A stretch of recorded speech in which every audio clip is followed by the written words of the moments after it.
Today, we're talking about a quiet revolution in global health. It's all about a massive shift in how we think about care for millions of pregnant women all over the world. We're talking about a move away from just surviving pregnancy to actually thriving in it. And it all kicked off with one simple question. What does it really mean to have a positive pregnancy? Is it just about making sure nothing goes wrong, medically speaking? Or is there something more to it? Something more human? This is the very question that sparked a huge global rethink. And look, this wasn't just some philosophical chat over coffee. In 2016, the World Health Organization, that's the WHO, put out a new set of guidelines that completely flipped the script on the global standard for antenatal care, which is the care a woman gets during her pregnancy. And it was all based on their new answer to that very question. Now, to really get why this was such a huge deal, we first have to wind back the clock and take a look at the old way of doing things. For a very long time, the mission of antenatal care was pretty straightforward: keep moms and babies from dying.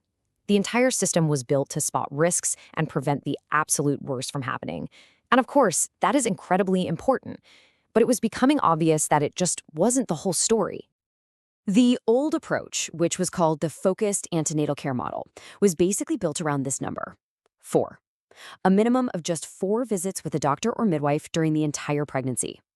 For years, that was the standard all around the world, designed to hit the most critical points. But the cracks were starting to show because the focus was so clinical, so narrow, it often completely missed a woman's need for real communication, for information, for just feeling supported. And here's the kicker: research actually started to suggest a possible increase in perinatal deaths with this model compared to ones with more check-ins. The writing was on the wall. A system built only for survival just wasn't cutting it anymore. And all of this led to a totally new philosophy, one that put the woman and her entire experience right at the center of everything. And, this shift didn't just come out of a boardroom somewhere. It came from actually listening to women. This quote from the WHO's new guideline says it all. Women want more than a blood pressure check. They want to feel heard, informed, and respected. They want a positive pregnancy experience. And when you put them side by side, you can really see just how massive this change in thinking was. The goal went from just reduce death and disease to a much bigger vision of health, well-being, and empowerment. The focus shifted from just clinical stuff to being totally person-centered. It's a move away from just detecting risks to providing holistic support. This wasn't just a minor update, it was a whole new game. Okay, so a new philosophy is great, but what does it actually look like in the real world? Let's get into the nuts and bolts of the WHO's new 8-contact model. And believe me, when they say comprehensive, they mean it. The new guideline is packed with 49 distinct recommendations, and they're all organized across these 5 key areas, from nutrition and medical checkups to preventing problems and even how the whole healthcare system needs to adapt to support women better. So let me give you a taste of what this looks like. Here's a universal one. The guideline flat out recommends daily iron and folic acid for every pregnant woman. Why? Because the evidence is crystal clear. It helps prevent anemia and lowers the risk of having a preterm or low birth weight baby. This is a non-negotiable part of the new care package. But here's where it gets really smart. The guidelines aren't just a rigid set of rules. They're flexible. Take calcium, for example. It's only recommended in places where women's diets are typically low in it. This just shows how the model isn't a one-size-fits-all thing.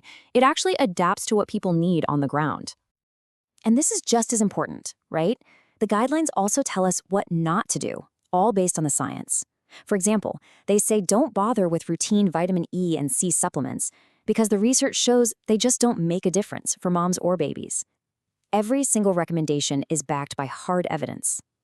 So all of this great stuff is delivered inside a new structure, one that's built around a new number. We're going from the old standard of 4 to a new minimum of 8 contacts with a health provider. That's double the old standard. But wait, because this next part is maybe the most important detail of all. The WHO was super intentional with their wording. They didn't recommend 8 visits, they recommended 8 contacts. That might sound like a tiny difference, but it's a world of change. A visit feels passive, right? Like you just show up for a checkup. But a contact, that implies a real connection, a meaningful exchange of quality care, support, and information. And it can happen anywhere, in a clinic or even out in the community. It completely changes the dynamic. So we have this powerful new vision, But a great idea on paper is one thing. Making it a reality for every single woman, everywhere, well, that's the real challenge, isn't it? And the guidelines are really clear. You can't just change the number from 4 to 8 and call it a day. It takes so much more. It means you have to strengthen the entire health system, make sure there's always a supply of things like supplements. And you have to train and support healthcare workers. And maybe most importantly, you have to build systems that allow for continuity of care, like having a woman see the same midwife or team, so you can build that trust that's at the absolute core of a positive experience. Ultimately, the whole goal is summed up perfectly in this quote from the former UN Secretary General, Ban Ki-moon. It's all about putting women right at the center of their own care, making their experience better, and giving every single baby the best possible start in life. It's really a vision for a healthier, more respectful future. So, there you have it. The WHO has laid out the roadmap. It's evidence-based, it's person-centered, and yeah, it's ambitious. But a blueprint is one thing. Actually building the house is something else entirely. And that leaves all of us with the final, critical question. What will it truly take, in terms of money, political willpower, and global teamwork, to make this vision a reality for every woman?